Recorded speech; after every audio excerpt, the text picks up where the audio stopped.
আন্দোলন ছাড়া এগুলো বদলাবে না। আগেরবার যখন যাদবপুর বিশ্ববিদ্যালয়ে 90% ডোমিসাইল করার ইঞ্জিনিয়ারিং আমরা লড়াইটা লড়েছিলাম, ভেতর থেকে অনেক বাধা এসেছিল। উপাচার্য বলেছিল আমি থাকতে হবে না। আমরা রাজ্য সরকারের সামনে এবং রাজ্য সরকারকে বিধে আমরা লড়াই করেছিলাম, তাদের রাজ্য সরকারের টনক নড়েছিল। এখানে এখনো রাজ্য সরকারের টনক নড়েনি, আমরা টনক নড়াবো। খুব স্পষ্ট কথা। আসলে দুঃখের কথা কি জানেন, অন্য কোনো রাজ্যে এরকম কোনো ঘটনা ঘটলে বিরোধী দলগুলো ঝাঁপিয়ে পড়তো। আপনি যে প্রশ্নটা করলেন, এটা বিরোধী দলগুলো লুপে নেওয়ার কথা। এই প্রশ্নটা দেখুন, কোথাও তারা নেই, যে কারণে রাজ্য সরকার গায়ে হাওয়া দিয়ে চালিয়ে নিতে পারছে। কিন্তু এত স্বস্তিতে বহিরাগত তোষণকারী শাসক বিরোধী কাউকে বাংলা পক্ষ থাকতে দেবে না। তাই আমরা এই লড়াই লড়ছি এবং আমাদের যা উত্তরাধিকার, এই যাদবপুরের মাটি, এই যাদবপুর বিশ্ববিদ্যালয়ের মাটি, এই বাংলার মাটি, এর সব কিছু আমরা পুনর্দখল করব, যাতে কোনো জেলার বাঙালি মেয়েকে বা বাংলার মাটিতে কোনো বাঙালি মেয়েকে, কোনো ছেলেকে তার বিশ্ববিদ্যালয়ে যেখানে তার ভবিষ্যৎ করবে সেখানে তাকে মৃতদেহ হয়ে যেন তাকে তার জীবনটা শেষ না হয়। এবং একটা কথা মাথায় রাখতে হবে, আমাদের যে বোন মারা গেছে মালবাজারে, তার নাম ছিল রেনেসা। রেনেসা মানে নবজাগরণ।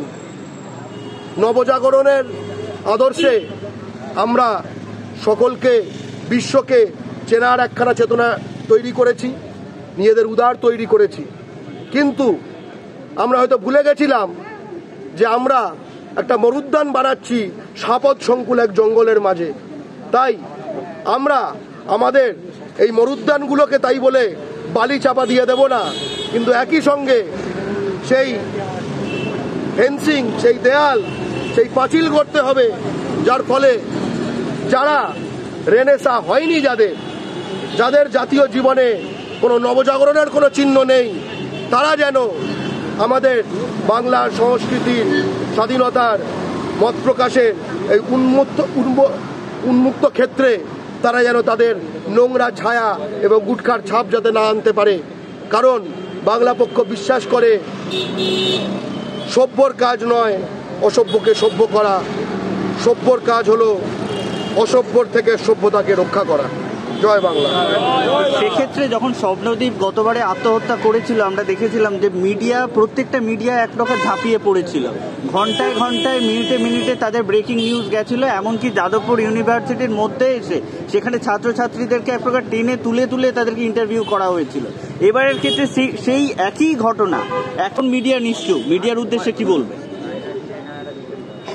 রিপাবলিক চ্যানেল বহিরাগত মালিক, 24 ঘন্টা চ্যানেল বহিরাগত মালিক, TV9 চ্যানেল বহিরাগত মালিক। আপনার মনে হয় তারা এসে এখানে ঝা খুঁজবে?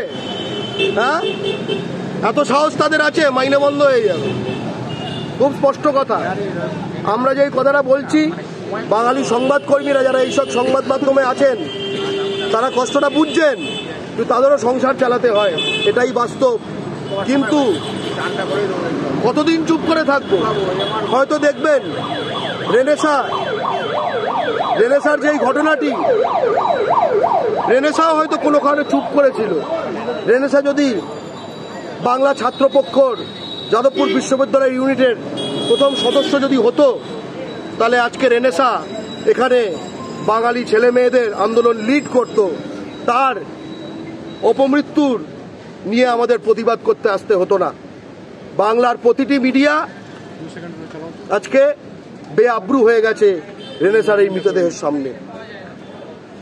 তবে আমরা আপনাদের ধন্যবাদ জানাতে চাই, আওয়াজ মিডিয়াকে আমরা ধন্যবাদ জানাতে চাই, আজকালকে যারা খবর করেছে বিস্তীর্ণ, একাধিক যারা করেছে তারা করেছে, আর যারা করেনি তারা বহিরাগতদের দালাল তথা বাংলা ও বাঙালির শত্রু হিসেবে সেই তালিকায় নিজেদের নাম রেখে দিয়েছে। ফলে এইসব চ্যানেল দেখবেন না। আপনারা দেখছেন আওয়াজ, রোজকারের হক কথা। For more updates about Awaaz, please subscribe our YouTube channel Rajshekhar thali.